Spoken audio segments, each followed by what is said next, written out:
끝내자 불법파견.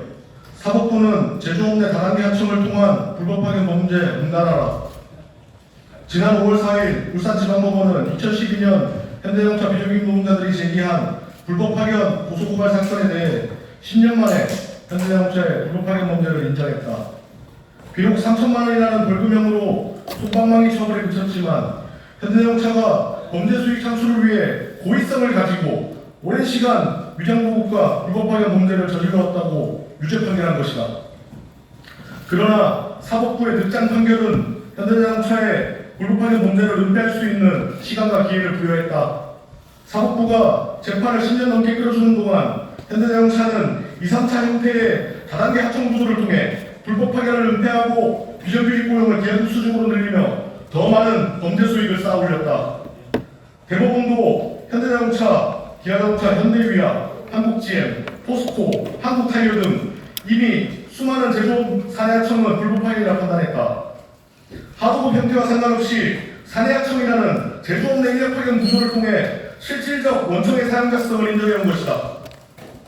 그러나 2022년 10월 27일 대법원은 심리 미진을 이유로 현대자동차 1부 2, 3차 사내하청 노동자들의 불법 파견을 인정하지 않고 파기환송하였다.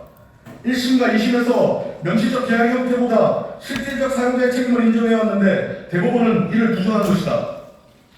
만일 현대자동차가 2차 사내협력업체로부터 직접 근로자를 제공받아 실질적으로 사용했음에도 불구하고 단지 2차 사내협력업체들과 명시적인 계약 체결을 하지 않았다는 이유만으로 피고에게 사용사업주로서 책임을 물을 수 없다고 본다면 실질적으로 위법하게 근로자를 파견받아 사용하면서도 제2의 사내협력업체를 끼워넣는 방식으로 파견법의 적용을 손쉽게 회피할 수 있는 길을 열어주게 된다. 사법부는 현대자동차의 다단계 하청을 통한 위장보급과 불법 파견 범죄에 대해서 위와 같이 판단해왔다. 사내 2, 3차 하청이라는 이유로 불법 파견이 아닌 것이 아니라 어떠한 형태를 갖추고 있던 현대자동차 사내하청은 구조상 현대자동차의 실질적 지배개입이 있을 수밖에 없는 구조라고 본 것이다. 하지만 재벌 총수들의 영업사원 1호를 자청하는 윤석열 정권 등장 이후 현대자동차 사내 2, 3차 하청 노동자들의 원청 사용자성은 모조리 부정되고 있다. 현대자동차의 2, 3차 하청, 사내하청 구조를 통한 불법파견 범죄 은폐와 다단계 범죄 수익 창출을 윤석열 정권의 사법부가 합법화해주고 있는 것이다. 윤석열 정권과 사법부는 제조업 재벌들을 비호할 것이 아니라 다단계 하청을 통한 불법 파견 범죄가 사라지도록 엄단해야 한다. 제조업 내 다단계 하청을 통한 불법 일자리를 엄벌안고서는 양질 일자리를 기대하는 청년 세대들의 미래 고용을 책임질 수 없고 비정규직 노동자들을 범죄에서 보호할 수 없다.